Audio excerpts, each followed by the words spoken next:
Tonight, for your low-budget entertainment, we have the second film in Godzilla's long and illustrious career, Godzilla Raids Again. The Toho Motion Picture Company obviously wanted to cash in on the success of the original and didn't waste any time in doing so, as just 5 months after Godzilla's release, Godzilla Raids Again hits the big screens of Japan.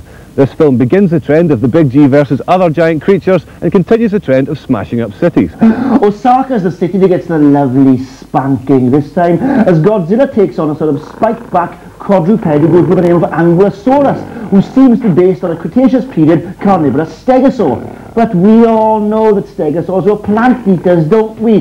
But who needs correct historical data? Because after all, it's just two guys trashing a cardboard city dressed up in what the director of animation calls Simpmation. Yes, I've seen better animated turds in socks.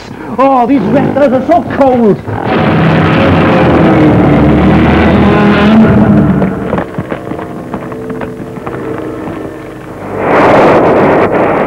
There's a notable difference in Godzilla's appearance on screen this time, due to one of 3 cameras used on the shoot being set at a different speed, which gave the fight scenes a more fluid animal appearance when cut together with the rest of the footage. And even Godzilla himself has a slightly altered image, with his new trim figure and more prominent teeth. But he has a less obvious parallel with the nuclear threat that he once stood for.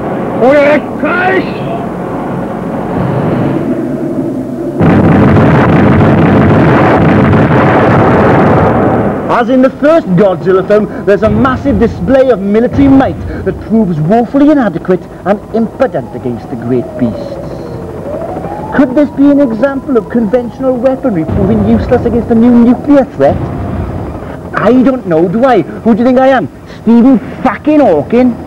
Anyway, pretty soon the military have spunked all their weapons in a massive gung-ho display of machine gun masturbation, which leaves one pilot to say sayonara and crash kamikaze style at the side of a hill, which inadvertently, or as it proves, vertently, shows all the other pilots how to dispatch and dispose of Godzilla! And in between swatting off military attacks like flies, the G-Star does battle with his new foe, the 4-legged, spiny-backed Anguillus. Throughout the movie, our attention is directed to the plight of one family who are directly involved due to their fishery being squished and their ship sunk. But this only serves to slow the pace of the film down, and to be honest, the creatures are far more articulate. The finest moments of Raids Again are saved for the climactic battle, so it's well worth your while hanging around to the bitter end. Come on then, you bastard! Ah!